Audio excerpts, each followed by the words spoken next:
Speaker. I'm going to cry because Sherry DeNovo, the member from Parkdale High Park, has been a very close colleague and friend of mine since she arrived here shortly after I arrived here, both, by the way, in by-elections. And Sherry and I, look, I'm a Conservative, and she is a New Democrat. We probably don't agree on very much, but we have become amazing friends, and I admire her courage. She's a very courageous woman, so if you don't mind, I'm actually going to talk a little bit about you before I get into my remarks. And I find that this is an opportunity for me to give a tribute to you, and I do hope that we have that opportunity. But she has come here and she has advanced initiatives that maybe were not mainstream, that maybe she was 20 years ahead of the rest of the country and definitely certain parts of the world. And she has been, I think, one of the strongest, if not the strongest, advocates for LGBTQ in this entire province. And I want to thank her for doing that and opening our eyes to the struggles of that community. And to my friend Susan Gapka, who's here, has been here since I arrived almost 12 years ago. She has, with Sherry, been an effective lobbyist in opening so many people's eyes. You are a star. And it's important for me to speak to this and support this motion because of all of that strong work and strong advocacy over a number of years. So thank you, Susan, for being here. I see my friend Melissa is also here and has been a very strong advocate in our Progressive Conservative Party. Thank you. Some of the stories that I have heard, of course, over the years, I've been an anti-bullying advocate, and some of the kids that are most bullied happen to be our kids that are LGBTQ.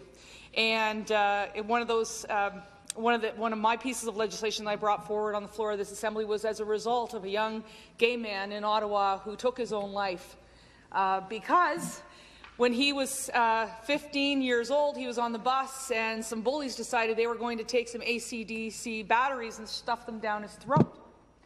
He took his own life. He suffered from mental health issues. And that, of course, was Jamie Hubley, and his father and I are still friends to this day. But I'm always reminded of him and that struggle. I know I don't want to name the person's name, but I did talk to one of my friends who is transgender, and she told me that in her former life she had been a successful businessman. But then when she became out to her family, she lost everything. Very strong, strong woman. I'm so proud of her. And you know, when we were growing up, all of us here, it was a different time. And we didn't understand things probably. But the beginning of this school year, my daughter, Victoria, she's 12. I talk about her a lot here. She's grown up on the floors of this Assembly. And I dropped her off. They closed the middle school and they put all the kids into high school. I had no problem with that. It's across the street, quicker for me to get her to school and pick her up. And I'm dropping her off, and she starts talking to this kid. And I'm like, who is that? She goes, oh, Mom, you remember? Kate used to stay overnight at our house. And I said, oh, okay. She said, but Kate's a boy now. And I thought, it just rolled off the tongue so easily that there is that level of acceptance today in our schools, thanks in part because of little Stella there. And you're doing great things when you're advocates, and you're doing great things when you are who you are. No one's ever followed someone who they weren't. So always remember that, okay? Be a leader. And you're following a really strong leader in Sherry DeNovo.